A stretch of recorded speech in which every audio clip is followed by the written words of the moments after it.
The only problem with Santino and Andy is this podcast. It's this podcast. It's it. You It's found always it. this podcast. This is the Uh, biggest problem in your life, guys. If you the if you only thought you had problems, Yeah. Well, you haven't heard nothing yeah, about problems. So you've heard our problems on this show. you got Uh, 99 problems. Now you got another one. yeah. That And this song goes. show is an This extra one. this song is this show is the new one. That's what the Uh, song was about.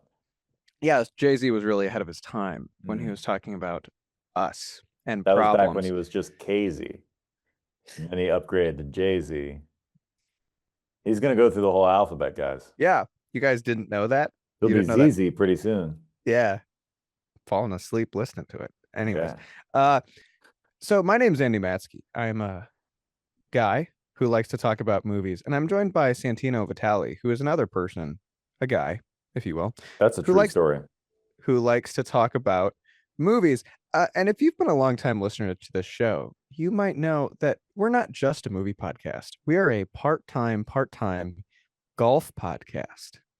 And the two of us just recently had a golfing related misadventure that we thought that we would share with you. So this episode is about There Will Be Blood, about the Paul Thomas Anderson classic film.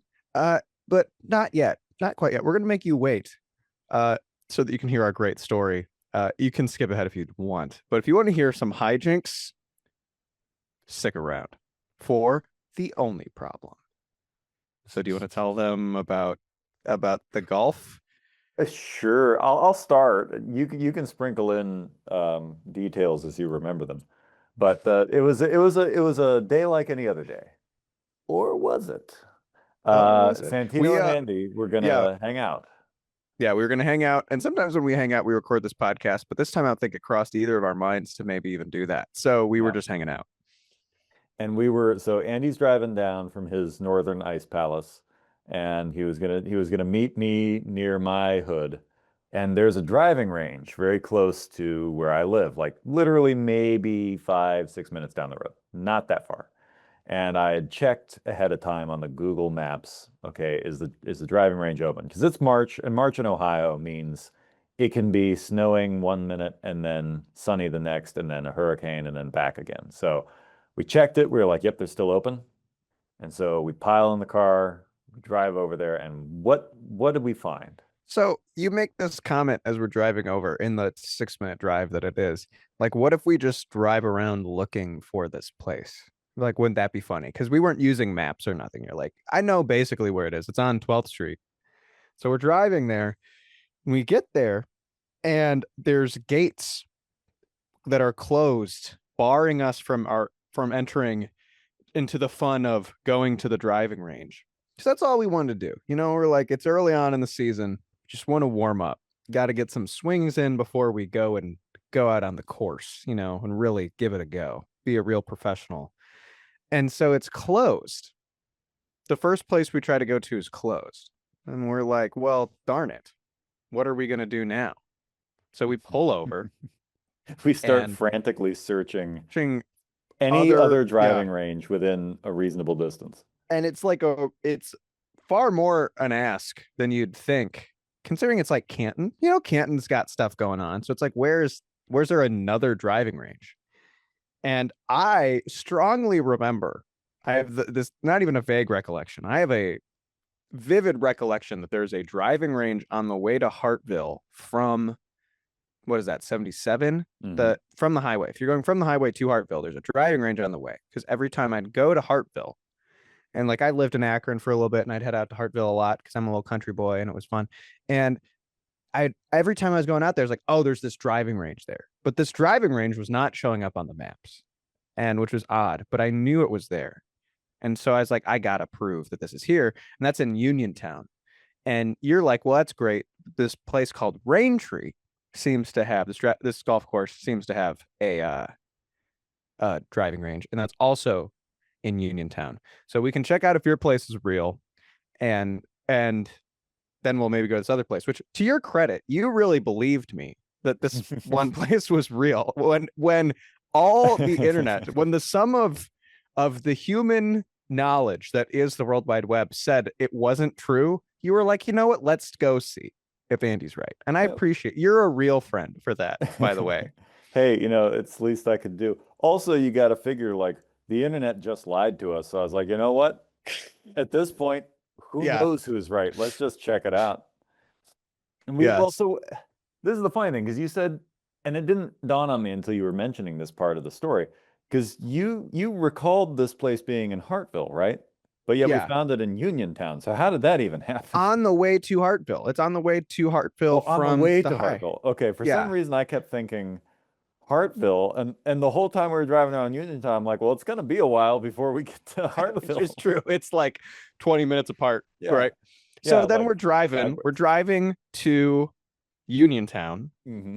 And Well, we're driving to Uniontown, and for whatever reason, I don't know what the heck happened. Andy's got kind of a new car now. He had this old car, I have a different car than I've been driving. different It's our first car. time in this Subaru Outback. Mm-hmm. And I don't know if it's like the car or if it's that I had been trying to find stuff on my phone, but I got like really motion sick. I was like, oh man. And so I just kind of wanted to alert Andy. I'm like, hey man, I'm not feeling great. Don't want to be alarmist here. It's probably nothing, but in case I need to like to spew, hurl some chunks, do the whole thing, just so you know. Apparently that's not a thing you tell Andy because Apparently not. Look, apparently I'm quite suggestible. I'm hiding yeah, in the frame because I'm embarrassed. yeah. But that Andy really got starts me like going. For those freaking who don't out. for those who don't know me personally, I don't like the thought of throwing up at all. But normally it's normally like me in my head all the time. But you were able to plant that seed in my head. And then I was like, yeah, I'm not feeling pretty good either. And this like 20-minute drive we had. Oh, it was longer than 20 minutes. That's Yeah. the other insane thing. Yeah, it's like a 30-minute drive we had. So then we stopped in Uniontown, like behind these office buildings. There's like a BP, and I pulled into the BP and was like, oh, I can't just park here. So then you're like, oh, there's a spot over there. And I don't know if where I parked is where you were referring to or not, but I like okay.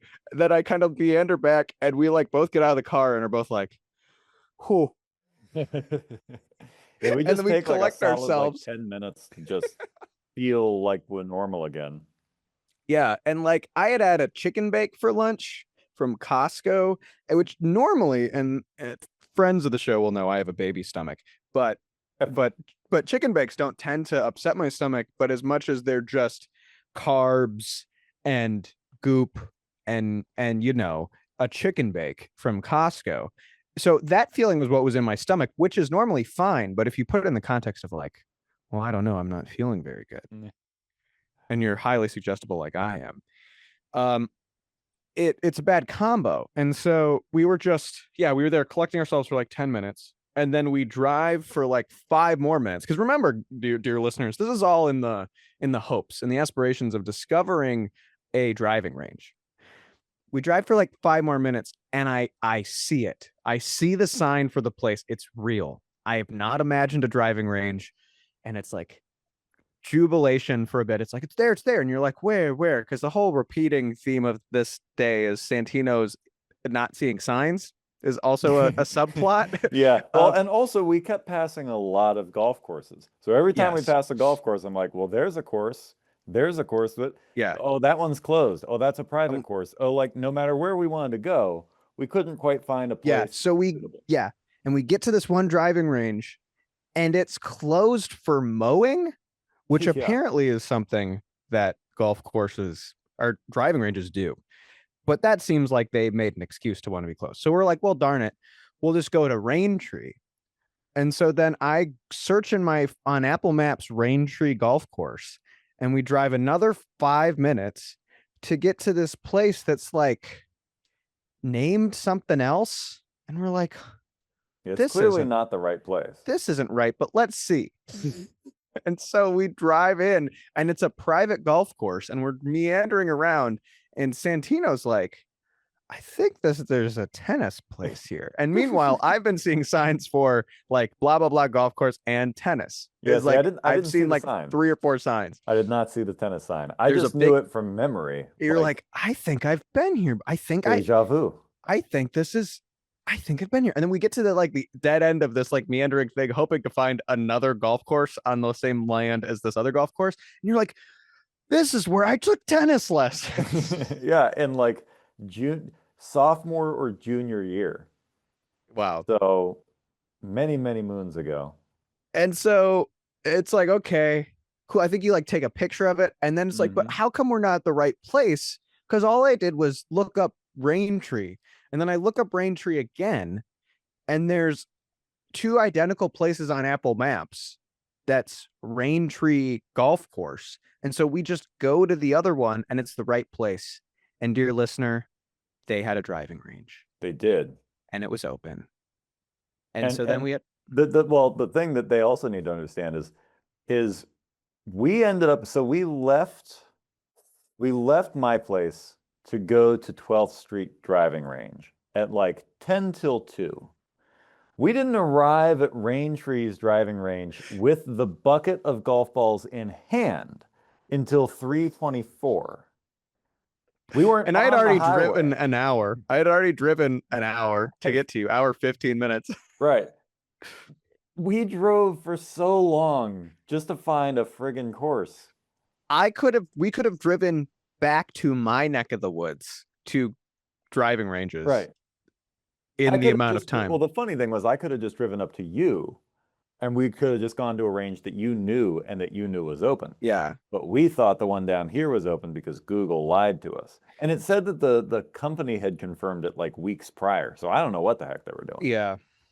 Yeah, man. All this to say, this was our like kind of very bougie first world white people yuppie problem. Yeah. Like, boy, I can't believe that the driving range wasn't open today. Like, you kind of feel like when you're complaining about that life must be going pretty good. Well, I know, but it's still we don't pretty even make that much money. Like, we're really not. It was really a like middle class misadventure. Yeah, it's a whole lower middle class. Yeah, I've only got one golf club, guys. That's true. Yeah, I don't even have a full set. And Santino hurt his back. Yeah, the next day I woke up and my back's it's dead. It's out. Threw my back out. And so I've just been hobbling around for days like an old man. That's really funny. That's really funny. Well, this week we are talking about There Will Be Blood. Yeah. Speaking of someone else who hobbles around. Yeah. Like I was realizing that when I was rewatching the movie last night, that I've been hobbling around like Daniel Plainview. Except I have no milkshake to drink. Unfortunately, spoiler alert, there are no milkshakes drunk during this episode. Okay, so this is the 2007 drama. Mm-hmm. Do you want to give a synopsis of this? Also, have you figured out what's going on with your camera? Give the folks at home a view of Cambot, what Cambot's doing. So if I go over here or if I go over there, yeah, it's a little slow. It's like on auto reframe for some reason, a very delayed auto reframe. And I don't quite know how I ended up on this, but I feel like I've seen you trying to turn it off this entire time. A lot. Yeah. I keep like, as you're talking, I'm just exploring the window and I'm like, oh, what the heck? I'm seeing the light on your face change because windows are opening and closing. I've had everything in the computer open. I don't know how many of our listeners use Zoom, but Zoom just recently redid their interface slightly, and there are things that are kind of hidden under Windows. I don't know what I'm doing, so it's okay. That's what's up. But do you want to give the folks at home a synopsis? No. You suggested. Okay, fine. We won't. Hey, if they don't know what this movie's about by now, this movie is 19 years old. This movie's old enough to have a license and go to wild college parties. Let me tell you, it's about a capitalist who's bad. Ooh, who would have guessed? Yeah, it's an oil tycoon. It's an oil tycoon movie. Loosely based off of the novel Earl. Oil! Exclamation point by Upton Sinclair, but it's fictional. I think I read part of that in it's fictionalized. The movie is fictionalized. Yeah, so it's the novel. I don't know anything about the novel. I just know it's a novel is fiction. Oh, is it not? I don't know. That by definition? I thought a fictionalized version of the novel? Well, I'm sorry for nitpicking here. I thought the novel itself was specifically about a person who was an oil tycoon, like a real person. I can't think of the guy's name because I have no name retention at this point. Upton Sinclair's who wrote it, and I'm just saying that so that we fill airspace. Yeah. I thought it was Okay, about. it's loosely based on real people and events, particularly the 1920s Teapot Dome oil scandal. Edward Doney. While a work of fiction, it is heavily dramatized the corruption. So no, I'm AI overview. I'm gonna say, mate, it's based on the fact there's oil tycoons, is Okay, what I yeah. got. See, this is as much as I knew about the book. I just thought it was effectively I like think I read part biography. of. I think I read part of Oil while I was in high school. Okay. Fun That's fact. more than I did. Which I don't remember much. I just know our teacher was. I have vague recollections of hearing about it, and even about There Will Be Blood. And I think I remember my English teacher doing impressions of Daniel Day-Lewis's character from There Will Be Blood. And that English teacher was great. She once said in front of everyone that nobody loved me, and that was really funny. She was Wow. really great. Wait, It's great. she was doing Daniel Day-Lewis impressions? Yes, I'm pretty sure. Okay. I might be And making that memory up. It's a little hazy. I do clearly remember her saying "Nobody loves you, Andy," and it being very funny. She's the teacher who, if she gave us like an assignment and I didn't like it in English class, I would kind of spoof the assignment as my answer, and she would normally roll with it. So she was very. I feel like that's kind of how Just chill. my English teacher was as well. Yeah. Yeah, so for people who somehow have been living under a rock, this movie's about an oil man. And that's it. It's basically about a guy who's obsessed with success and he hates people and he just wants to make money. And that's Okay. pretty much it. And it's 2.5 hours of that. 2 hours and 35 minutes of that. Yep. Okay, I have to in the honor of this movie, I want there to be as little fat as possible. In this episode. I need to know what you think about this movie straight out of the gate. I can tell by what you texted me this morning, last night, and by the way you're talking now that you are having none of it. I kind of am having none of it. Yeah. That's hilarious to me. So I need like in 50 words or less. What do you think of this movie? Baseline. I like it.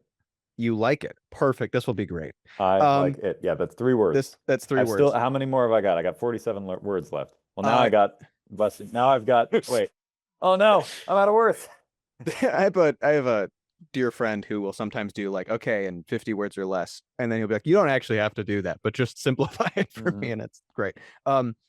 I kind of am having none of it, which is, this will be great because this will create a dialogue as opposed to us just being like, blah, blah, blah, blah, blah, blah, blah, blah. So instead of it being kind of a beat by beat recap, which there's not a lot to recap. There ain't nothing to recap. No, I'm just kidding. It's a very straightforward. It's a very straightforward film. I mean, there's no dialogue in the first like 14.5 minutes of the film. Yes. So there's nothing really to recap.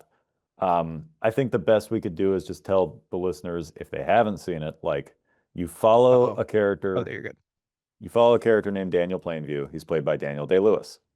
And he's a loner. He's obsessed with success. He starts out mining gold. Once he gets enough gold for seed money, he starts an oil company. Then by 1902 or somewhere around there, he starts actually drilling for oil. In the process of drilling for oil, one of his co-workers gets killed in a mishap, and effectively Daniel adopts this man's orphaned son. A few years later, he starts going around looking for investors and trying to buy land, and he's introducing this kid as his son so that he seems more like a family man.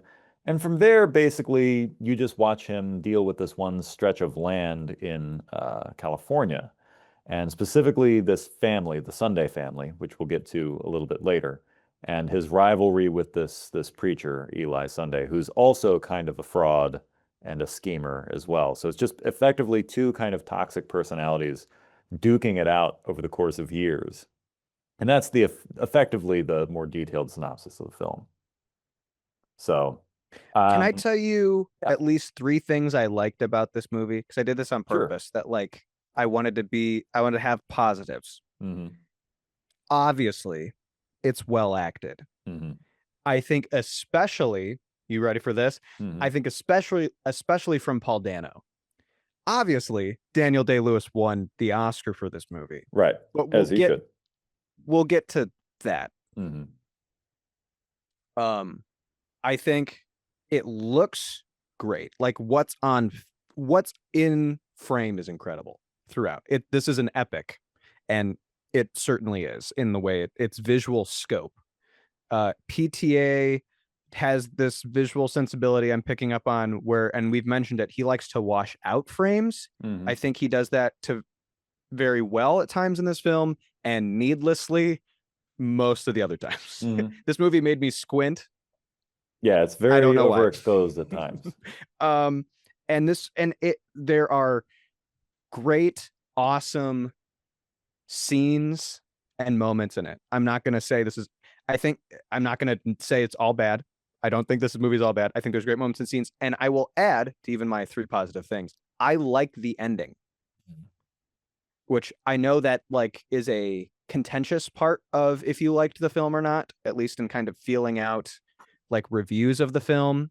Like the ending was kind of this, at least when the movie came out, people weren't sure how it would be received widely. I think the last, whatever that is, that last scene is really good. I think maybe obviously, but I will like, that's something that stands out. That's not the only 3 things I like. That's not the only 3 or 3.5 positives, but those are my like, I think it's obviously well acted. I think that there's not a bad shot in the movie. There's some like overexposed, washed out shots throughout the film for some reason. And I think it's like, it's got some great scenes or like great moments within scenes. But I think overall, this film is just so long for what it is. That's like, I think my big takeaway for what it is, which saying it's this power struggle between 2 characters is like is a very generous read, I think. Or Well, it's about like, that's entirely, if you look at the course of PTA's filmography, almost all of his films since the millennium, with the exception of I guess Punch Drunk Love, you got this, you've got Licorice Pizza, you've got The Master, you've got Phantom Thread. These are all movies where characters are pushing and pulling each other. It's all well, that's dynamics. kind of like what this, and I maybe like the positive spin is like, that's what this movie has. And does well. I won't like debate that, but that's what this movie's got. So let me put it this way. And like, okay, I wanted to say this as like a disclaimer too. I think on the range of Andy going, well, I don't know how I feel about this. This is far more, I like this movie far more, and I think I view it, I don't know how to say this. I dislike this movie less than I disliked The Thing. Right. Right. The Thing, yeah, I pretty much was like, none of The Thing at all. I feel like, and this is not, I can say this sometimes and I use it to be very snarky, but I don't mean it this time completely snarky. I feel like I just don't quite get There Will Be Blood. That's part of why I told you I looked up Ending Explains, is because I kind of didn't get the movie. Like I kind of watched it and I went, okay, I liked some scenes. The ending's solid, but I don't necessarily know how we got here. Because because everyone talks about like, oh, Daniel Day-Lewis, There Will Be Blood. But he's kind of just, and this is okay for a movie, but he's kind of just the worst. Daniel Plainview is kind of just a bad guy doing bad things the whole time. And then there's Paul Dano's character, who's also doing not great things most of the time. And these characters kind of converge. And that's kind of it. Yeah. It's kind of like, I kept waiting for there to be this, and like, I just kept waiting for something to be like, oh, And there almost never was that. There was never like a It's kind of just like, okay, the bad guy is doing a bad thing, and the superstitious person is doing a stupid thing, and the bad person is doing a bad thing. And it's like, okay. And this is the first hour of the movie, right? And then we keep going. To be fair, there are great, great, great moments and scenes throughout this movie. The oil derrick on fire moment is great. It's like insane that that's there, right? That is just crazy. But I kind of don't get the hoopla about this film. So explain to me the hoopla of this film. Sure. Not being like, what do you even it's not really what I'm doing. I kind of just genuinely I don't get the also capitalist bad stories and rich man bad stories are like lame and easy to me. And that's kind of what it seems like. We did a great one of those in 1940 whatever with Citizen Kane. And you kind of can just do those. Yeah. Is my like. Well, so I mean, I think so that the audience can track with what we're doing. And again, this movie is very easy because there's not necessarily a whole lot of blow by blow. So let's walk people through it, and then we can address, what it is that you see, don't see, what I think of it, where everyone else is at, and we can kind of diagnose as we go. And that'll give us an opportunity to talk about specific scenes that maybe you liked or scenes you didn't understand. And maybe that'll perhaps help you to figure out what it is you feel about the film.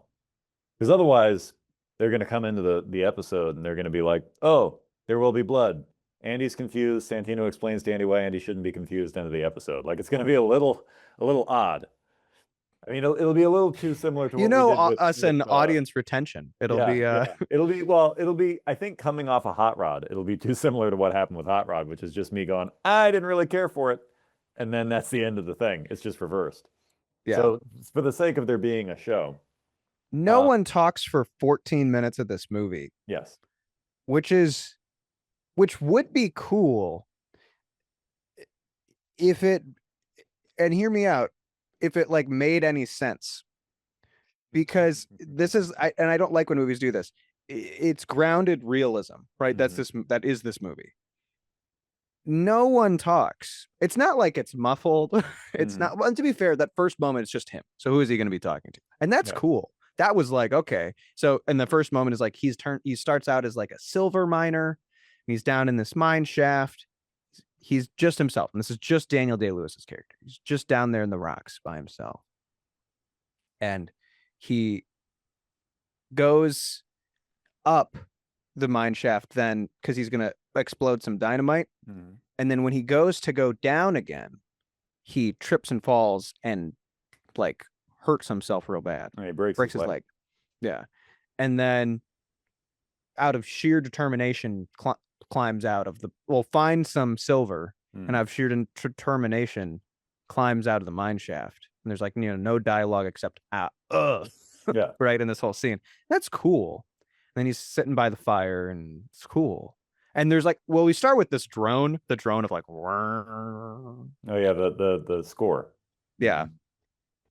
And yeah, drone as in tone, not as in flight. Right. And that's cool. And then we get this another like montage of him in like the oil and still no one's talking, which is interesting. There's nothing to say. We're doing what we do. I think but a guy dies and no one talks. No one goes crap. No one goes frick. So what's funny, two things. What's funny is this is more the reaction I thought you would have to Licorice Pizza. Because Licorice Pizza is a shorter film, yet it has more dead space in it than There Will Be Blood.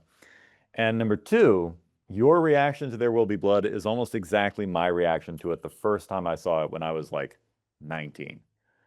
I've seen this film 3 to 4 times at this point. And believe me when I say, and we'll get to this a little bit later, believe me when I say, rewatching helps a lot.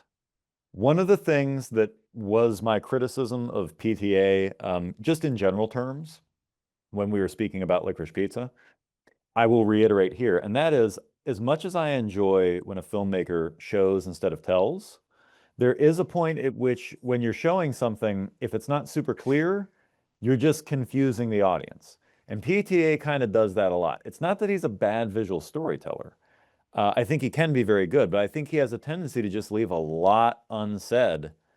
And I don't know how much you looked into on your research of this film, but there were several deleted scenes in here that explained a lot more, and honestly feel like exposition dumps comparatively. And they ended up on the cutting room floor. So he really chopped this one down to the They're bone. showing and not telling is a note in my phone when I was watching this movie. It's like they're sure showing Yeah. and not saying nothing because There are it's several things minutes. We're yeah. like minutes and minutes into this movie, and we're still showing and not telling, not even whispering, nothing. Well, and even when people talk later in the movie, there are things that happen where on my first watch, even second watch, I was still confused as to exactly what we were doing. And it wasn't until like the third watch when I was like, oh, I know what we're doing here.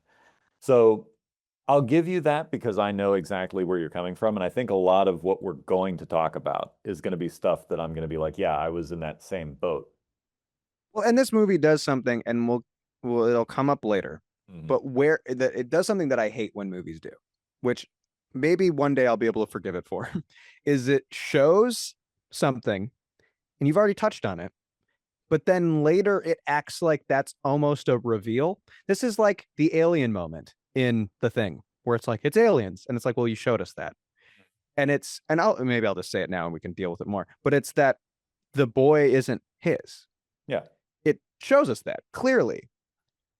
But later, in the end of the movie, it's supposed to be like a ooh moment. No, and it's not. It's the kid never knew. Well, yeah, That's not supposed to be a reveal to the audience. But I think you could. This is like the alien thing. You could make that so much better by having the audience not know till that moment. I see where you're coming from, but I think your assumption as to what needs to happen in that scene is misplaced. The point of the scene has nothing to do with revealing that to the audience. That was never the point. I think then you don't need it in there. Oh, you do. And but you're not understanding why it's there. So that's why. Yeah. See, this is, and trust me, I'm 100% with you. I'm going to say things in this episode that sound condescending, and I don't mean them in a condescending way. I truly know what you're talking about because I had the exact same read on this movie the first time I saw it. This film is way more foreign film made for white people than I was expecting. And I think that turned me off so much. I think I have and here's why, and here's part of why. And I know we're to overview of the movie again, but it's because it's wrong. This movie's like, that's the thing, is like, if truth, goodness, and beauty, right? Like this movie, and it's not that there's a guy being evil in it, that's the wrong part, but this movie's kind of just the same like true thing about like, here's what I'll say. And I thought of this, and I thought I was so clever when I came up with it. This movie is like someone heard money is the root of all evil and ran with it, even though that's not what's said. That's not what the verse is, right? It's kind of this like half truth. People will do anything for money. And that's when the movie's interesting. But then there's just a lot of fat. Like so much. Like, I don't know. If we have the nerve, the audacity to say that other movies on this are like boring and long that we've talked about on this podcast. This movie is that. And I'm sure, and I will give it the grace that there are films that rewatchability helps and it's fine. But you'd have to really convince me to rewatch this movie. Well, number one, I would argue, as I said, I think initially, that what's funny is this film is longer than Licorice Pizza by about 15 to 20 minutes.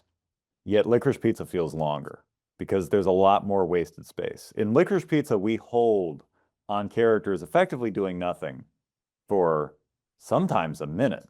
In this movie, there's always something happening in the frame. It may be long, but there's always something that we're looking at.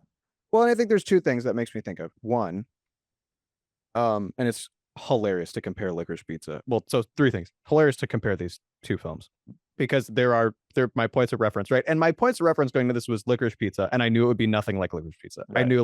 I knew it would be nothing like it. And No Country for Old Men, which was filmed around the same time, is like they're in the same conversations. But I also knew like, well, that's a Coen Brothers film, and this is a Paul Right. Thomas Anderson film. Don't compare them necessarily, but here's where we're like coming from. And this movie's nothing like that. And I was aware of that. And I was like, let the movie be the movie. And I was just like, okay, I'm letting the movie be the movie. But the things that made me think of is PTA, I think, does make films that are better remembered than watched. And I think that's true for both of these. And what was the other thing it made me think of? Oh, with Licorice Pizza, though, you have something that ties it all together besides greed. And I think greed and bad people doing bad things, which I just think is not like, that's not compelling for 2 hours and 35 minutes when there are whole scenes that certainly seem like they do nothing for the plot, except they go, oh yeah. And again, like, I don't need main characters who are nice and cool all the time, but you just go, oh yeah, he's the worst. So one of the things I'm going to point out very quickly here is, like I said, number one, you're having the exact same read on this movie that I did when I was younger. So it's understandable.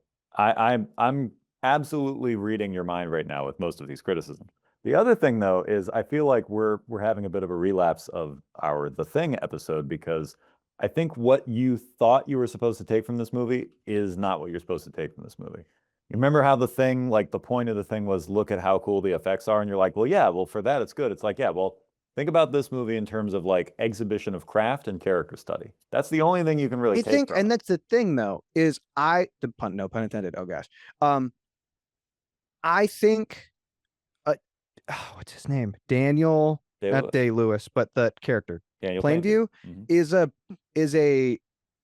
oh, and I'll say it, and I'm going to go against all the film bros, is a fairly flat character, because he just does what he does. And like, what is the nuance to his character, except in the last scene when the switch gets flipped and he kind of loses his mind, which again, I like the end of the movie. And like, maybe not no problems, but no problems with the end of the movie. Sure. So I think that's going to be where I kept wanting to like his character. I kept wanting to like, and not like his character in think he was a good guy, relate to him. That's not what I mean. I mean, I kept waiting to find him interesting. Yeah, and I never did. I understand. I can tell by the way you're phrasing things that you may think that I'm not understanding. No, and I'm not. I mean, I didn't like his character. Yeah, you're not supposed to. So no, and you're not understanding what I mean, though, because that's why I'm clarifying. No. I do understand. I wanted to just throw that out for the audience in case they don't understand. I know that you know that you're not supposed to like the character. See, when you say, where's the nuance? That was, again, my read on this thing the first time I saw it. When we walk through a couple scenes, I think you'll understand the nuance. And then that's where the enlighten me. Enlighten me, because I don't want to work through this movie again. I did once. So here's okay. So again, we see him going for, mining. He breaks his leg, and then we get to the oil scene. The guy dies. He adopts his son. The connective tissue of this movie is his relationship with the son and his juxtaposition between him and the Eli character. This is what the whole movie plays on. This goes back to the idea of Paul Thomas Anderson's main focuses and interests in a lot of his films, which is power dynamics and character studies. And so this film is effectively just a character study. That's why there's not a lot to the plot. That's why we mostly spend the majority of our time just watching him build his oil empire. And that's why, effectively, since the only thing that was keeping us moving forward was his attempts to get oil from where they were in Little Boston out to the ocean and build a pipeline. The minute he builds that pipeline, we do the time jump, and now it's like stock market crash, right? So for the folks playing along at home, what we see is Daniel Plainview. He's getting his oil company together, and a young man by the name of Paul Sunday shows up, and this is played by Paul Dano, and he gives him a little bit of advice, right? He tells him, hey, I'm from this little ranch, in this area, and there's definitely oil under there. Give me $500, I'll tell you where, right? This So was a he good does. scene. Yeah, and so he does.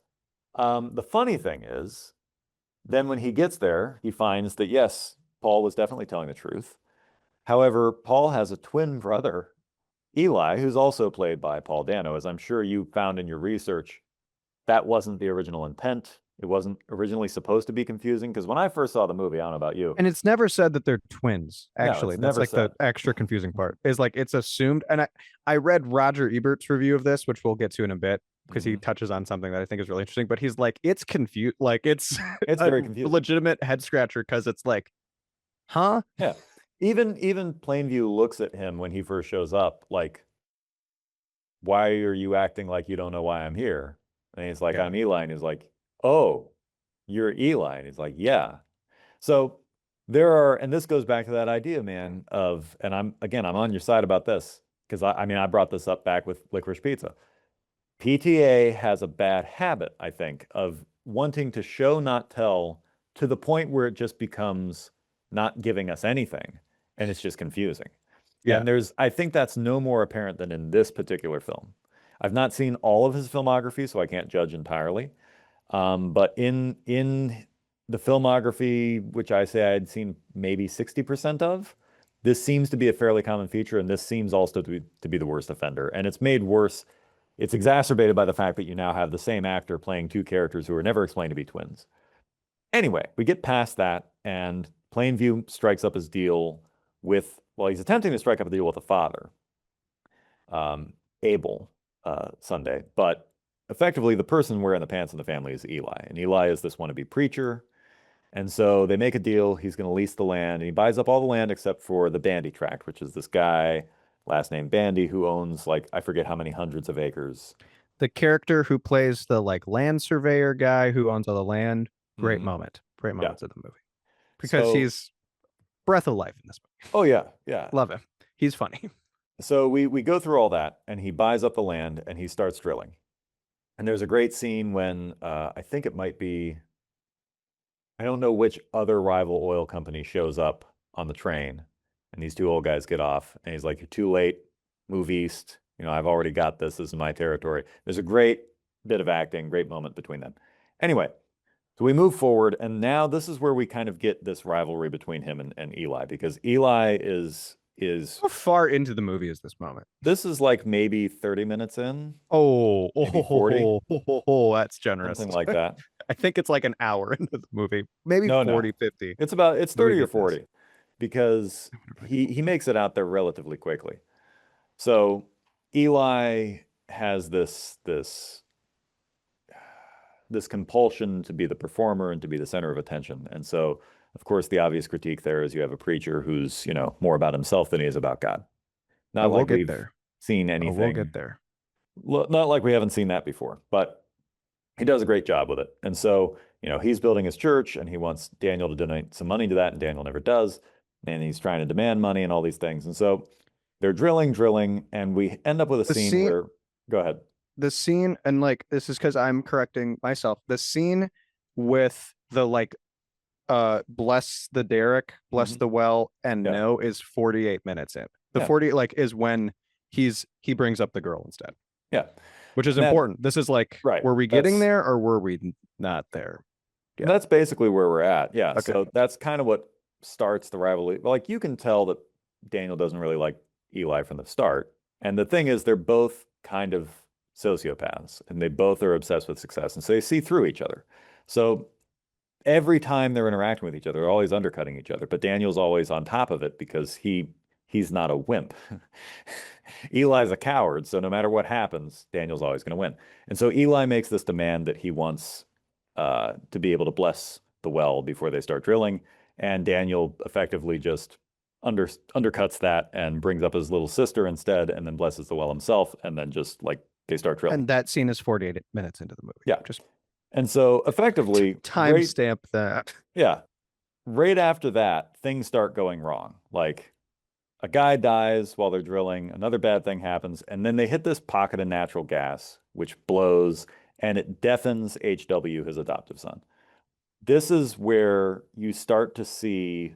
And that scene is so good. Oh my, like, like because because I didn't necessarily, again, on the spectrum of me liking movies or disliking movies, I didn't necessarily have this with The Thing. It'd be like, oh, there's like cool creature effects, but the moment that whole scene is really good, Yeah. including him.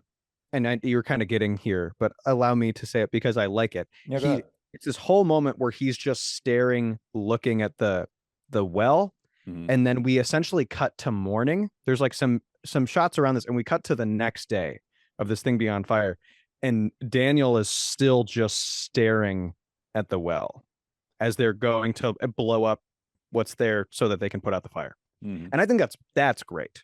And the whole like someone else is asking about his son, and he's like, yeah, he's fine, but he's not, because he's not even paying attention to the well, fact I his love son that is now response. clearly deaf. Yeah. Like that, like this works. And I want to like be clear that I'm not so against this movie that I think those moments don't work. That works and is good. I love when his right-hand man walks up and asks, if HW is okay. And he just goes, no, he is not. And they're just standing there watching it burn. That's a great moment. And so, yeah, so they blow it up with dynamite to basically cave in the well so that it'll stop burning. But they now know that there is definitely oil there, and there's oil for days because it was burning like all night. And so, but then right after that, he goes into HW and he's trying to comfort him and get him to stop, like trying to yell to see if he can hear himself. So you automatically now have this tension there because before, they were together. He would teach him how to do the business and all that stuff. But now he's lost his ability to communicate with this kid. And now it's too difficult. It's too difficult to be able to deal with because you've got to do all this, your business, and now you can't relate to your son. Around the same time, his brother shows up, his half-brother shows up, which, spoiler alert, turns out that guy's like a fraud. He's just somebody. Obviously, this is a plot point of the movie. Is like, well, obviously it's not his real half brother. Movie gives you a bit, but it's never this movie. One, there's so much tension in it, intentionally, obviously, pun, another pun, but the movie doesn't let you rest. I think in the score, especially, which is kind of a point of contention I have with this film, is it's always like uneasy, reflecting plain views, determination, and gumption, and my annoyance with the movie.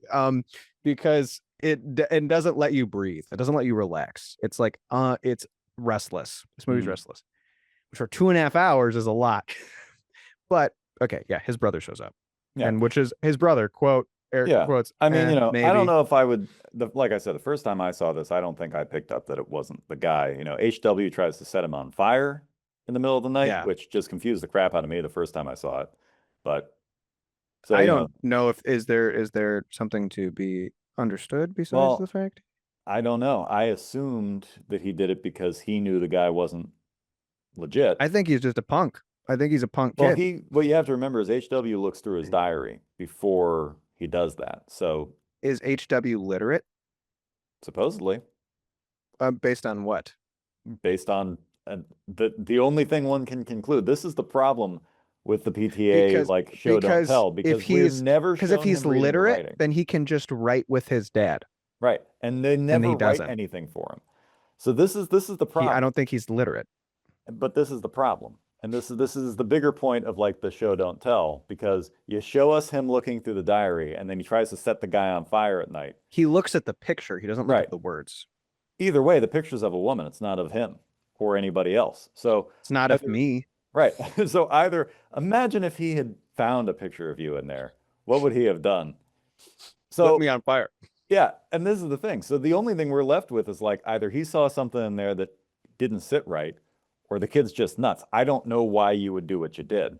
To this day, after 4 watches, I still don't really know why he set him on fire, other than I guess it was something to do. Great moment is the one shot of the kid running out, of HW running out, and Daniel running after him and catching him and bringing him back in. Yeah.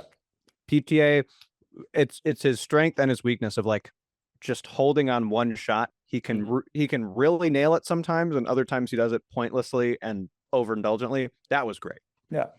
Well, and that's again, that's the The highs and the lows. And this is what I think is so funny is because this movie is widely considered his best. And I would still say that it is his best, at least of what I've seen. I've not seen a lot of his early filmography, so I'm not sure. But that's why I said that Licorice Pizza was a good one because it gives you like all of his best and worst tendencies all kind of up front. It's like here he is holding on something for too long, but also here's this great character moment, and here's some great cinematography, but also this is too long. Yeah. And also there's a lot of things that are unclear. So blah blah blah blah blah. Eventually, they get the oil flowing, and there's still this rivalry between him and Eli. And Eli always has the worst timing for coming up and asking for money.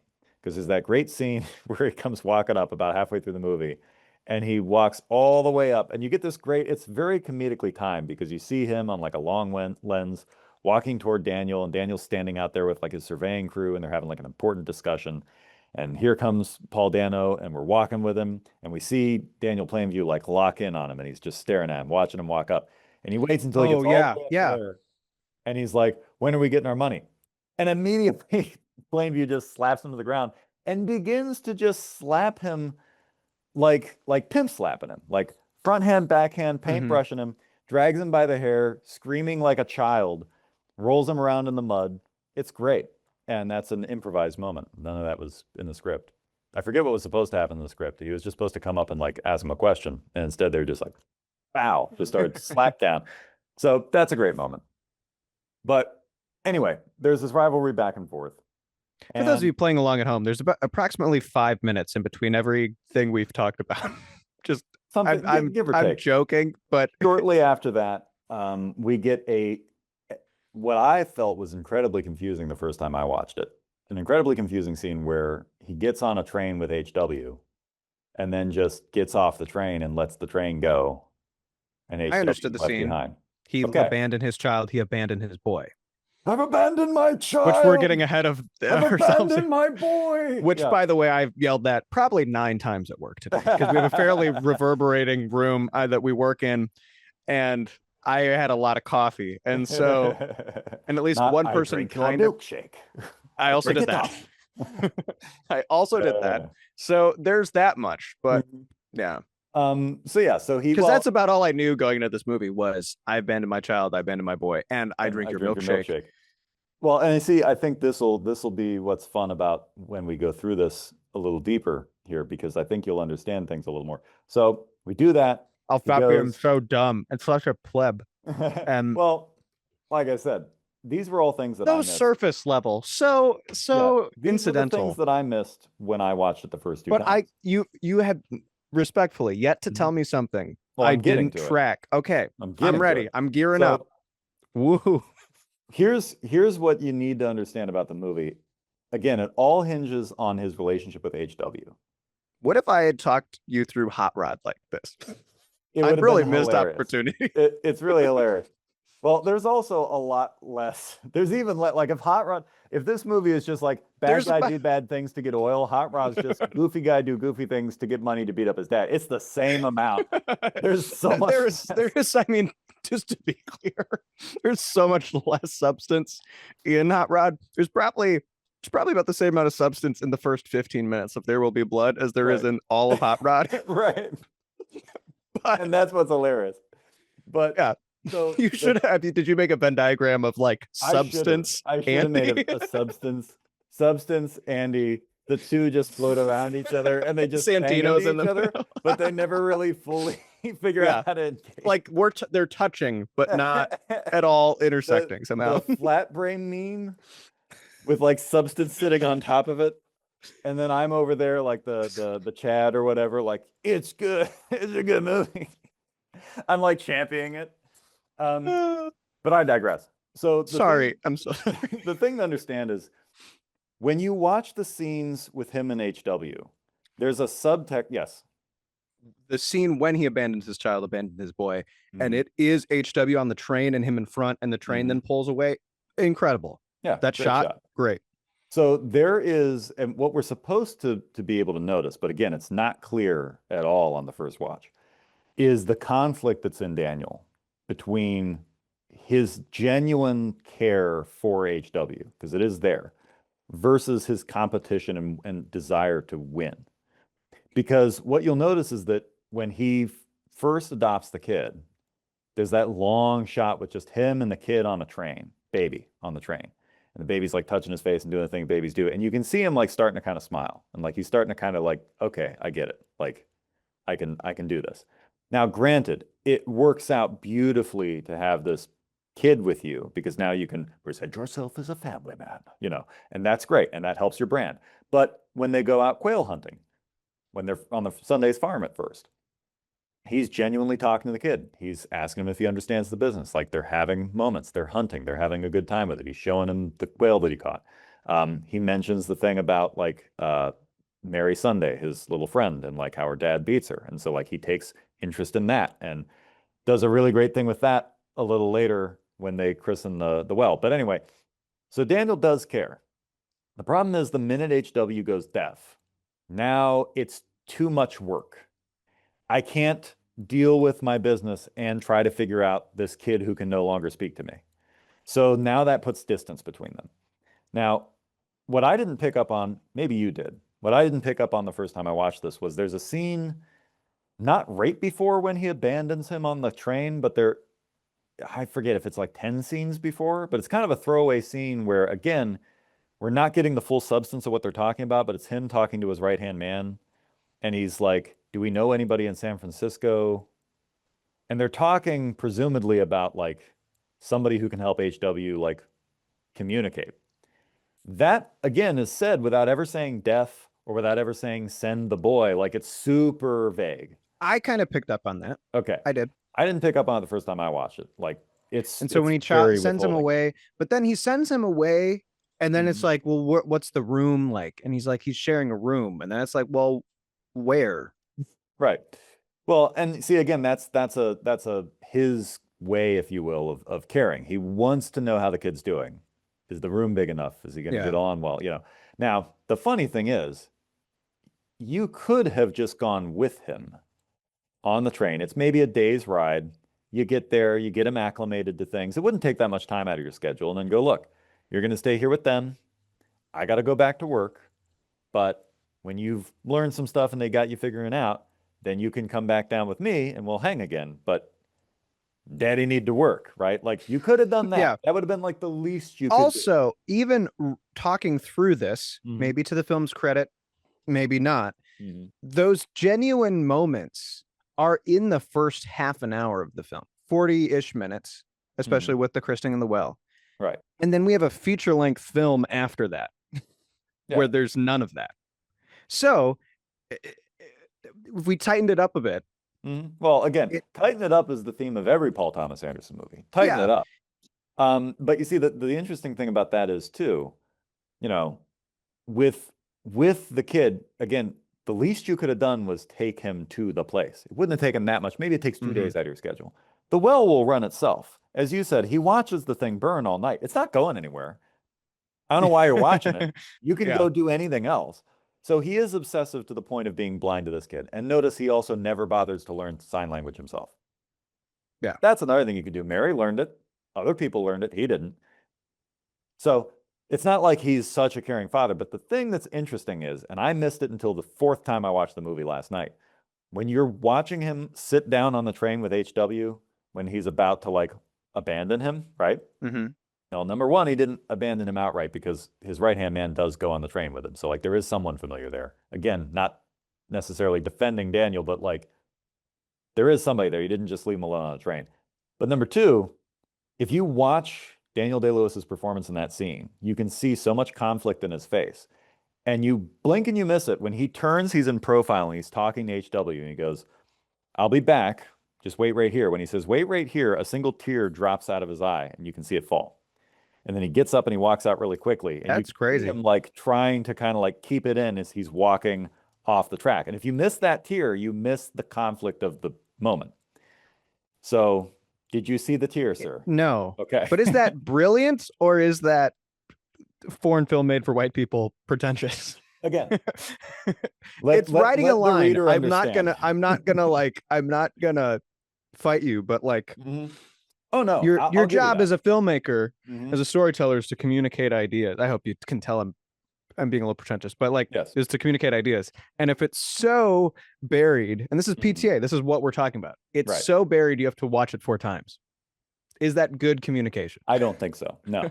And again, this And is why that's a good moment. Again, Mhm. like, and I want to give it credit, like, regardless of if you catch the tear or not, I think that's a good moment in the movie. Yeah. And but I mean, I think this and you said it perfectly, if it's so buried, is it genius or is it just pretentious? Did you cut a little too much substance and not enough air out of the movie? Because you did leave things on a cutting room floor, and they weren't things that, necessarily added so much to the runtime. And so this is my beef, as I stated with Licorice Pizza with PTA, is that he needs a trim on everything he does, and I think he's a little too loose with stuff. Again, show, don't tell. Okay, fine. But when I have to watch a movie, as you mentioned, 4 times before I finally pick up on the little nuances, we might have a problem. Especially now, if those nuances are important to the plot, and they are. If the nuances are just, oh, this is a fun nuance that I didn't catch. Okay, whatever, that's repeat watchability. So, blah, blah, blah. Eventually. Right. And like I want to add 1 sentence or 2 to that. Because this is a character study about the conflict of that guy who you have to watch a scene with him in it 4 times to understand it. Right. That's kind of a problem. Right. Yeah. And you see, so after that happens, we get that scene immediately preceding where he confronts the I think not Union Oil, the other oil guys. And like, I'll slit your throat. Yeah. I'll go wherever you're sleeping. I'll slit your throat. Like that thing, that's great because he's just coming off of this thing of being conflicted about letting this kid go to do this thing. And now this guy's talking about your kid a lot and you take it as a personal attack. This guy doesn't know that your kid's on a train. He doesn't know anything, but you're taking it as a personal attack. And now you've got this like blood feud with this man, which is hilarious. That's a great moment. And it shows that there is still guilt and there is still like, he does care about the kid, but he's so flippin' obsessed with winning that even the kid's not going to get in the way, right? And so we track with that through the whole movie. And that's his competition with Eli. And then eventually, like, he finds out that Henry's been lying to him, and he just straight up murders Henry, just shoots him and buries him. Yeah, his supposed brother. Yeah, half-brother. Supposed brother. And not even lying to him that bad. No. Lying, like adopting the life of supposedly his actual half-brother. Right. Which is a big deal, but at the same time, it's like, you weren't really doing it. Like, we were doing the work. You worked for me. We were doing the thing. I get the betrayal. And I also get that, like, once you lie to me and you've been around, like, I don't know what are you going to try to kill me in my sleep and take over the company because you're my brother? Like, but you could just be like, hey, get out. You could beat him up a bit and say, hey, get out. Instead, you shoot him and bury him in like a 2-foot grave and move on with your day. And then the guy shows up with the tract from the tract of land. Bandy. And I think this is a cool moment. I'm like going into it, I'm like, this is neat. No, go ahead. And then they talk a bit, and it's like, you need to repent and join the church. And when it was that, I was like, It went from like kind of this cool mystical guy shows up to like, oh, he's just another one of these superstitious Christians. But it's like, you need to repent of your sin. And what sin? And then he hands him the revolver that he used to shoot his brother with. Right. And so there's kind of like some dirt that they got on him. So, which I don't know how they knew that unless they were spying on him that night. Yeah. Maybe. But we get maybe one of the best scenes, one of the top 3 best scenes in the movie, in my opinion, is his confession and baptism in the church, which is hilarious. I think it's, see, you keep saying, and this is like, it's interesting. You keep saying hilarious and funny. It is. And I think really where funny. you found funny, I found annoying, at least this time. Which Seems I didn't necessarily find this whole scene and the baptism scene annoying. I just kind of found it like, okay, we're here. Like, again, like there's no you kind of don't, I need to finish a sentence. With the scene that precedes this, essentially, with what we just talked about, there was a moment of like, oh, interesting subversion because you need to join the church because we know what you've done. Most of these scenes in this movie are just like, here's what it is, and that's what you got. And I feel like that scene has elements of like, I don't know, because like Eli's pushing him around a bit. Mm. and he does seem to get all upset and flustered. And then I think probably the best part of the scene is when the daughter of the Sunday daughter hugs him, Yeah. because previously there'd been tension between the two and kind of like weird, like what's going on. And then it was like, oh, this is sweet and kind and good. Yeah. Well, remember, he was always fond of Mary Sunday because that was, HW's friend, and they'd run around. And there was that moment earlier in the movie when HW says that, her dad beats her if she doesn't pray. And so after the christening of the well, he's talking to Mary, but he's doing so like right next to her dad about like, so, there's not going to be any more hitting, right? Blah, blah, blah. He's not going to hit you anymore, blah, blah, blah. And the side eye that guy has given him is amazing during that whole scene. He just said that right in front of the guy. It's amazing. Yeah. So I love that. But I thought the scene in the church was hilarious because he gets up there and now it's Eli's turn. If we so quickly forget the smacking him around in the mud. So now Eli takes it upon himself to smack him around pretty good. And you can tell those were real slaps. And there's an amazing moment the very first time he slaps Daniel in the face.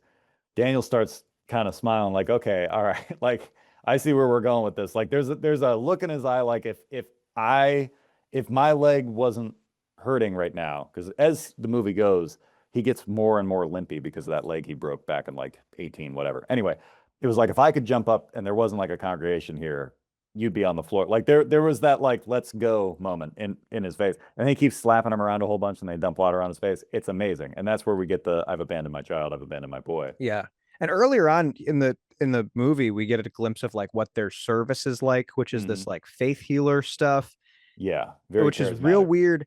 And then at the end of that scene, Daniel Plainview is like one of the last people to leave, and he tells Eli, "Hell of a goddamn show," and I love that. I love that.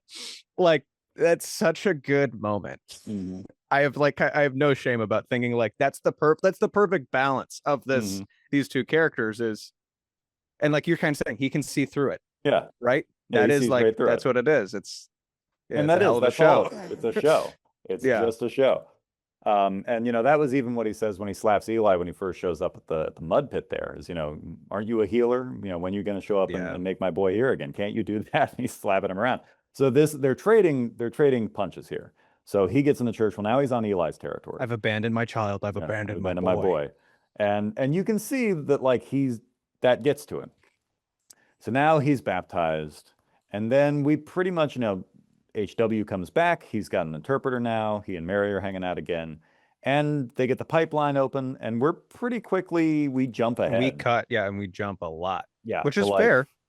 What, about 20 years later? Because stock market crashed in, 29? Yeah. So right around there. And so now Daniel's old, and he's really hobbling around. And he's a total alcoholic now. And he looks a lot like someone from my church, and it was really funny because he's really let the gray out. And there's a buddy of mine who, if you squint, it's him, and it was really funny. You got a discount Daniel Day-Lewis at your church, huh? Yeah. Wow. So he's just living alone in this big old mansion, and as he said earlier in the monologue with his fake brother Henry, is this idea that he just wants to make enough money to get away from people, but it's that contrast between isolation versus like the only family you actually had, which is your adopted son, and you keep pushing these people away. And so he's literally just sitting in his hallways, like shooting vases, which is the thing I would love to do, by the way, to like have just a big old house and just shoot vases with live rounds in the house. It'd be amazing. And so his son comes to visit him with an interpreter, and his son wants to make his own business and go to Mexico with his wife. He and Mary are married now. Yes. And then we get that scene with him and Daniel, where Daniel effectively like disowns him and really tears his heart out and is way meaner than he needs to be. But that confused the crap out of me the first time I watched it, because I'm like, I don't know why we're doing this. Like, just be like, okay, go do your oil business. Like, why do we need to have this whole like, you're not my son, you're a bastard from a basket? Why do we need this? He does say bastard from a basket a lot. A lot, yeah. Well, once he found something that rhymed, he was like, I'm going to stick with it. It doesn't rhyme, does it? Bastard from a basket. It's alliterative. It's Bees. alliterative, but that doesn't rhyme. It's a This rhyming is like little. novel-based, fictionalized novel. Sorry, Yeah, I love I'm on how English class needling you tonight. are tonight. This movie tied you in a knot, man. So yeah, so we get that moment, and the problem there is we've now tracked with this character, and he's murdered somebody to get what he wants. He's pushed everybody else out. He never bothered learning sign language. And now he's just this bitter old man. And so the minute his kid comes to him and is like, hey, I want to leave and do my own thing, now that makes him a competitor. And now he even says it, and it's kind of forecasted. I don't know how I feel about the line. A lot of people love the line, but when he says, you're killing my image of you as my son, it both feels like a cool line, but also like a piece of direction you would give the actor. And I don't know what to do with that line exactly. I don't know if it's clever or if it's too on the nose. I haven't quite decided yet. Even to the fourth time watching it, I haven't quite decided. But that's true. You know, he was trying to convince himself of this kid. So yeah, we get through all that, and the kid basically is like, hey, cool. Then So wait, what did you not understand the first time that you now get from that scene? well, I didn't understand why he went through with the whole like, you're not my son thing. I felt And like that is it was because it's competition? it's because it's competition. Okay. Yeah. It's because he can't have he Competitors, can't have which he talks competitors. about earlier in the Right. like he would just wants to win. He just wants to Right. And he wants no one else succeed. to succeed. But it's also because, as he says, you're killing my image of you as my son. So it's this idea that, you know, as long as you stayed with me, we were okay. But now he takes it as a betrayal. He takes it as you're rejecting me. You don't like me. You hate me, in fact, because you're going to be my competitor. You have everything you want right here. This isn't enough for you. Okay, fine. Screw you then. And that's what it is. But again, it's very, very buried under effectively him just What being I feel drunk and like mean. I feel like some of that dialogue is pretty plain, to be fair. Some of it, not so much. It just The competitor stuff is said. yeah, it's just his motivation seems odd there. Because as you Yes. said, we get to a point where now we've jumped ahead. Now he's a full-blown alcoholic, which it's not like he ever showed any serious alcoholism earlier in the film. So a lot of that happens largely off screen in the ensuing 20 years. And now you just catch him as this bitter old man, which we can do the math as to how that happens. It's not a big mystery, but it just seems like such a jump from where we were to where we are. I feel like he was a turd the whole time. You can put that on a t-shirt. Put that on a t-shirt. And then we get to your favorite scene. I did like this scene. Yeah, go ahead, dude. Take it away. I So don't want to be the only one talking here. what we get then is and okay, so there's a recurring joke throughout the film that Daniel's a hard sleeper. Which is as far as character studies and characterization goes is pretty brilliant. Pretty good. He's a hard sleeper, and so the butler comes down to Daniel, who's sleeping in like his little bowling alley, and wakes him up, and he has a visitor, and it's Eli Sunday. And they have this interaction, and to be fair, here's like part of I think where my ending explained comes in. I think I track with about the first half of this scene, and then there's the middle quarter I don't, and then the last quarter I think I do. So maybe if we could work through this together. But pretty much what happens is Eli Sunday tells Daniel that the last tract of land is available in Andy's tract. In Little Boston, which is where everything's been happening. And like you can get it for this much. I'll sell it to you right now. And for once in the movie, Daniel seems like agreeable and is like, oh, okay, let's do it. $100,000. That sounds fair. Yeah. Like, and you kind of know something's up. And he's like, okay, but all I want you to do all you need to do is say you're a false teacher, false prophet, and that God is a superstition. And you see it, Paul Dano's wonderful acting in the scene of like, oh no, wait, what? Right. But that's a lot of money, and people will do anything for money. So he's working through it, and he eventually like mumbles it. And Daniel's like, Say it like you mean it. Yeah. Say it like one of your sermons. Yeah. And he gets him to work up to say it, and he says this, Mm-hmm. and he eventually like works him up, and he is saying it like it's one of his sermons. Mm-hmm. And you can tell he's conflicted, but he's doing it anyways because that's a lot of money. I mean, and it's then that Daniel tells him, after he's finally said it all proud, that all the oil's gone, Mm-hmm. and he doesn't need that tract of land. And the like realization and the moment of Eli Sunday is like, wait, what? Mm-hmm. And this is where we then get the milkshake line, because it's like you're drinking a milkshake. Mm-hmm. I drink your milkshake. Mm-hmm. I drink it up. I drink it up. And it's then we get to the quarter of the scene that I don't quite understand, which is they have some sort of interaction with each other. And then we get to the part I do understand, which is Daniel starts chasing him around the room. Mm-hmm. And you're like, wait, like, what is going on? Like, the switch kind of gets flipped. He's lost his marbles. Mm-hmm. And Eli's like, we're brothers. Come on, because of the church, Mm-hmm. right? We're in this together. And Daniel's essentially like, no, we're not. We were never in this together. I was just in it for what I wanted. Right. And then he kills him with a bowling pin. Yep. Brutally. And then we have the scene of, and then there's a shot of Daniel sitting down, and the butler comes down, and he goes, I'm finished. And the movie's done. Yep. Now, okay, so what's the part that you're not? I don't necessarily understand why he kills him. Oh, so that's the middle part that you're not. Yeah, the middle part. Wouldn't that, okay, well, if you don't understand why he kills him, wouldn't that be the part where he kills him and not the part preceding but that? like why? Well, I guess it is that whole part, but I feel like I get the end of like, oh, but I don't get where the switch gets flipped. And I maybe could have just rewatched the scene, but that's the part the switch is kind of already flipped just by him being there. I don't think there really is a flip switch moment. I mean, again, I've seen this movie 4 times. Yeah. I couldn't really tell you. So it's just like, so it is just like that tension. He probably had it in his mind.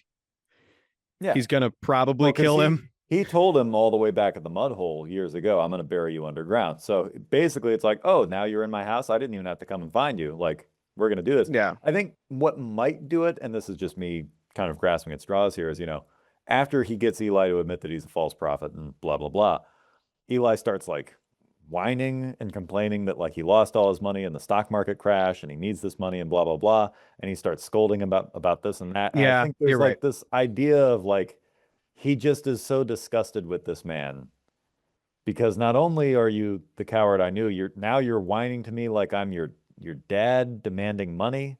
And you're telling me all your woes. Number one, they're your problem. And that's why he rubbed salt in the wound, trying to tell him that, he gave his brother Paul $10,000, which he never gave him $10,000, and that Paul now is making a lot of money. Because we never see Paul again. He just he just scrams out of the movie. He Kakoa Shaw's out of the movie. He's unimportant. Oh, yeah. So, I think it's just kind of a buildup of things. Because there's not a moment where Eli says something that I ever noticed that sets him off. Then I'm remembering it kind of, it just builds, and his disgust for him builds. And I think he just finds an opportunity, and then he's like, well, you know what? Yeah, we're just going to do this now.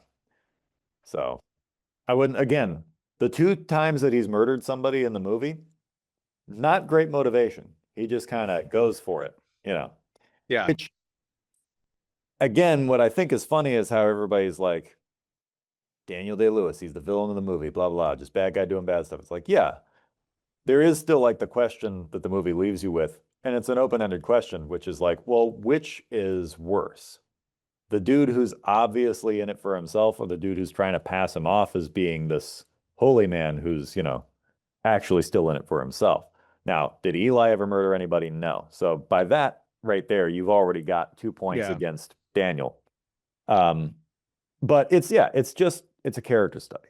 It's a character study, and I'm not going to defend the length of the film. Like I said, there are plenty of scenes in this thing that could have been shortened.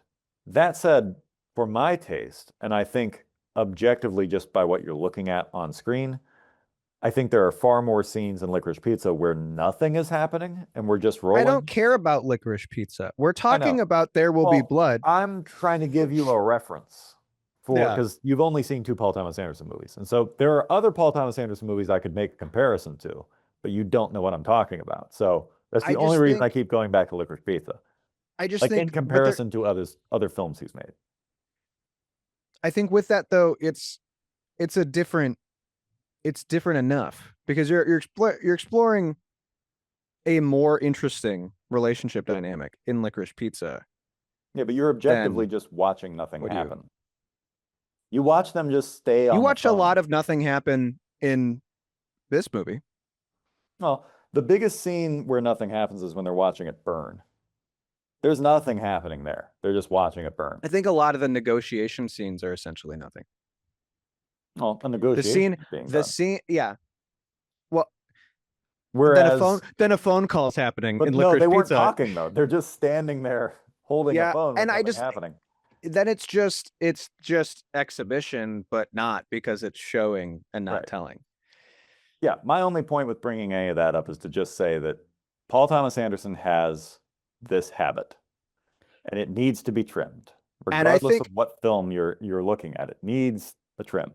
you think you could radically change my outlook on this film too with uh someone telling him to do the music differently because that really bugged me because it makes a boring movie uncomfortable or it makes a long movie uncomfortable Mhm. when it could have just been right, like could have just chilled out. And it's kind of this ensemble of classical music and drone and this weird mix that it's like we could have there were literal scenes where I was like, I would like this more if you just turned that down. Yeah. Because it's like, That's the same criticism I had the first time I watched it. And yeah, I'm not going to say that's a wrong criticism. Like it is grating. When you're watching it burn and it's just going doom doom doom doom doom doom, doom like the whole time you're like, okay, yeah, that's enough of that, and it keeps going, and you're like, I've heard the drums, yeah, I get it, and it just keeps going, and it just keeps going, and you're like, when is this gonna stop? I get it, man, I get yeah. it. So, other things, if you So want to wrap so it up, whatever you you want to say. I mean, to be fair, and not to be the super genius smarty pants, I've yet to hear something that's like, oh, I haven't thought of that perspective on the film. Hmm. Which again, like, and here's part of it, right? And I think what is interesting is this is a film about capitalism and superstition, but it passes it off as capitalism and like Christianity. And I don't like movies that are like either of those things are meh bad, that Mhm. aren't very original. And this is an original film. This is interesting to a point, but it's kind of like, well, what are we doing? Because it's you're watching two things that are wrong because I don't think and uh, they brought it up. So I don't think this film captures biblical Christianity well, which it's maybe not trying to, but it also is commenting on the religious undertone of our country, right? You're watching two wrong things duke it out, and it's just kind of not interesting. It's like, okay, yeah, like it's not just bad man do bad thing, Mm. right? But it's like there's nothing like, the film gives you almost nothing outside of like what we've talked about with these very subtle character moments that gives you any other bearing on our main character. And Eli Sunday is just as much as I think he's brilliantly acted, to your point, he's kind of just weak and annoying Mhm. and nearly kills his dad at one point Yep. and says God doesn't save stupid people, which is untrue, right? That's Praise an the Lord. amazing line. An Yeah. amazing line. He's sitting there still covered in mud. The indignation, the Yeah. embarrassment, and he just stays covered in mud for that was hours ago. It's now dinner time and you're still covered in mud silently. Like it's hilarious. You just cut to Yeah. that. And it's just not necessarily like something I find terribly interesting. And like I said, I never really got attached to Daniel's character. Never really got attached to Eli's character. And so I was just kind of stuck watching. And you Kakoa Shaw out of the film The Son for a good chunk of the film. Yeah. Which it's kind of like, well, there goes the heart of our film. And now where it's like him and his brother are doing stuff. Right. So, I mean, all in all, I still feel like I kind of don't get it. I don't quite see the same movie other people are seeing. Well, I'll But tell you why. I'll tell you why. do it. You and I have very similar, but still different tastes. And from everything that you've told me, it sounds like the exact same thought that I had the first time I saw this movie, even the second time I saw this movie. I am not going to tell you that you need to see this movie multiple times. You do whatever you want. I've watched it multiple times out of the first time boredom, and then the second time boredom, and then the third time I was like, wait a minute, I'm noticing some things. But here's what this movie is. As you said, it's like a foreign film for English speakers. It's very pretentious. White people for Sorry, white people. Foreign film for white people. It's yeah, that analogy, my analogy was that was a bastardized version that didn't make any sense. I know. How dare you? Yeah. So just a bastard from a basket. Here's what it is. The movie will reward further rewatches, but the thing that you aren't getting, which it's not that you're too dumb to get it, and it's not that you don't care because you do see it, but the thing that needs to be gotten isn't like some big pie in the sky. The thing that is to be gotten is this is an exhibition of craft, skill, and subtlety. Just like with The Thing, it's all just about the monster. So if you go into this movie looking for a deeper message, if you go into the movie looking for anything else, a lot of the things you're having a hard time with, which I had a hard time with, and are absolutely there, by the way. There's things the movie brings up. Yeah, like Right. allow me to like in your defense, they are absolutely there. You are correct in Yeah. saying it's basically a movie where you're just watching a bad guy be bad until he's really bad, and then the movie ends. Like, that is all there really is to it. So if you go into the movie looking for anything other than those things, you're going to be disappointed. If you go into the movie and go, I want to just see really excellent acting. I want to examine these really subtle moments, and I want to see the actors have fun sparring with each other scene to scene, then you'll have a good time with it. And then you can see them inhabit the character and you can glean a little more from it. But is it going to be as rewarding as rewatching? I don't know. Hot Rod. No, not Hot Rod. White Noise, or one of the other things that you really enjoyed the first time you watched it. Probably not. Like, this movie is for when you feel like being very pretentious and when you feel like just really watching and studying film, but it definitely has all the problems we've talked about. Yeah, and I mean, people acted like this is so. It is his best film, Roger Ebert called this movie not. Roger Ebert said he sees why. I'm paraphrasing the great Roger Ebert, and let me pull up the quote. It's the kind of film that is easily called great. I am not sure of its greatness. It was, and this is funny he brings this up because this is really Roger Ebert's words and not mine. It was filmed in the same area of Texas used for No Country for Old Men, and that is a great film and a perfect one. But There Will Be Blood is not perfect, and its imperfections we may see. Its imperfections we may see its reach exceeding its grasp, which is not a dishonorable thing. His nitpicks with the movie, which are parenthetical here, are not mine. He mentions that there's a lack of women in the film, which is not a thought that crossed my mind one bit while watching the movie. That's because you're a man, a misogynist. Granted. And like it is, he does mention its unbending characters and restlessness, which is a relentlessness. Let's see if I can read. Am I literate? Relentlessness. Let me give it to you in Braille. Yeah, thank you.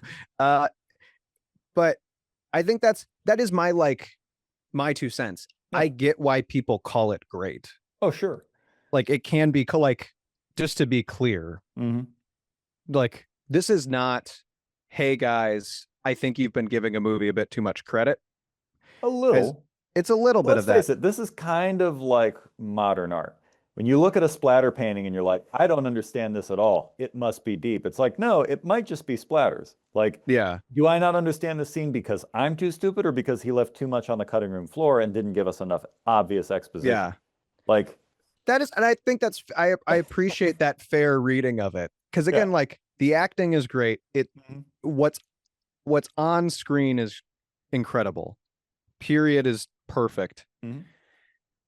I I have some mild beef with the cinematography because I was like, this would be a great shot if for whatever reason we weren't also blasting a light into the camera on top of everything. Why He are we likes his doing? washout. He likes Yeah, his he washout. really does. And for some things that works better than others, and it was like, I don't think it's working right now.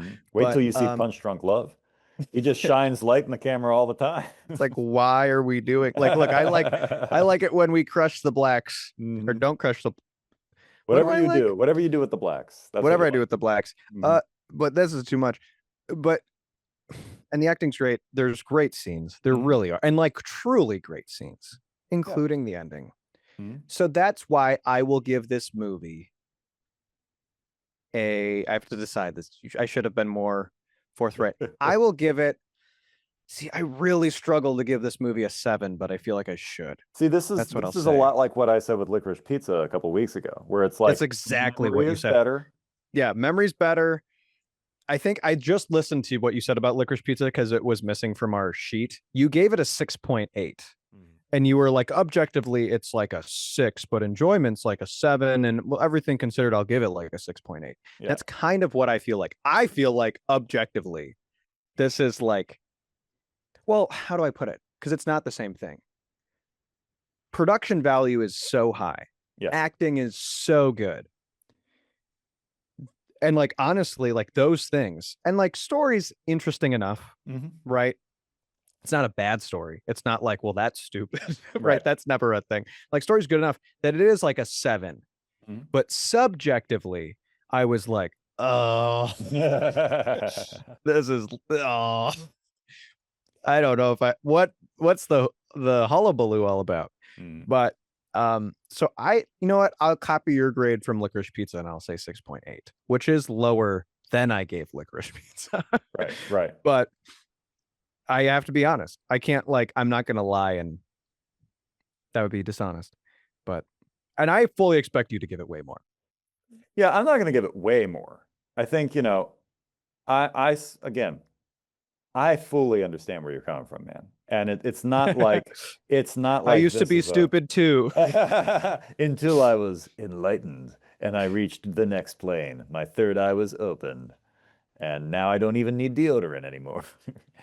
My body is just naturally hairless now, and I float on a bubble full of kittens. I don't know. I don't know To where I'm be going clear, it's only your understanding of There Will Be Blood that Yeah, gave all that that shaded has light, given me, right? yes, Yeah. yes. Okay. And like a third eye, third nipple, you get 3 of everything when your third Really? eye opens. Yeah. Ooh. There's so many things that you get 3 of, A and third ear. They never talk Yep. about the third ear. Or where it is, because it's not where you'd think, and it's not really where you want it.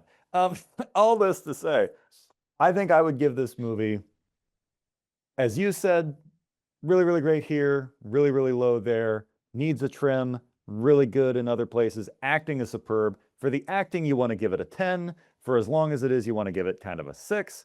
So I kind of bounce around and go, if I was being salty, I'd give it a 7. If I was being generous, I'd give it a 7.5. I do think it's a modern classic, but I think it is earns that I right. think it is. Yeah, I think it only earns that right, though, because Daniel Day-Lewis and Paul Dano are in it. You take them out of that movie and cast anybody else, I don't think You take Dano out of this movie and I hate it. Right. I'm gonna be I think, I'm gonna be because I didn't love Day-Lewis.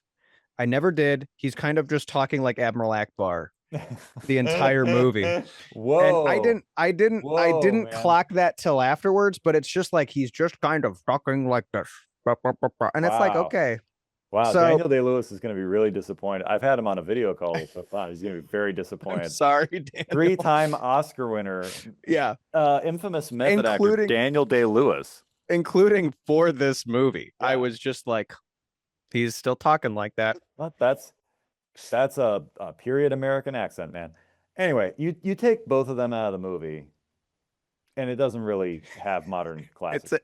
It's a period it's an American accent, including when they don't talk for 14 minutes of the first 14 minutes. So yeah, I'm gonna give it a 7 point. I'll give it a 7.5. But it's not a movie for everyone, and it is incredibly pretentious. If it wasn't so pretentious and it wasn't so long, I'd give it a higher rating. But it is pretentious and it is long. There's a really good movie in there. Yeah. And again, as we established with Licorice Pizza, and we've said at least twice now, it's better in memory. Like in the coming weeks, you're going to look fondly on this movie. To the point where maybe in a year or two, you'll be like, I kind of want to rewatch that. And then you'll be in the same boat I was, because then time passed and you're like, I'll rewatch that. And then you rewatch and you're like, oh, wow, this is long. But then you'll find more things that you appreciate about it, and so on and so forth. That's the movie. But this is the movie. I think this is a great intro to PTA, because I've shown you possibly his most controversial film in Licorice Pizza, and I've shown you what's considered his best film in this movie. And I mean, you really don't need to know much more about him. You've pretty much seen Paul Thomas Anderson. So that's PTA. That's what and we this got. Was the only problem. Yeah, it was. Yeah, that's the show. If you enjoyed the show, then you're still around, and you want to hear us talk about more films, have any suggestions, you can leave those in the comments below. We actually have received suggestions that we need to entertain. Oh yeah, we need to get to. Yeah. If you want to drink our milkshake, yes, come all the way over and drink our milkshake. I will drink our milkshake. See, what's really interesting about this film is what the lines people say from it that are kind of funny are in super serious scenes. Yes. Which I think is just a very interesting reflection on American pop culture in general. I'm your brother from another mother. Yeah. That moment always made me laugh. I don't know. Anyway, guys, hang around, do things. We'll be back next week. Do we know what we're watching next week? Are we going to? Well, we've been saying it off air. I do know what you're watching. Okay. For once, but so remind me before we hang up the video call. We're going to off air.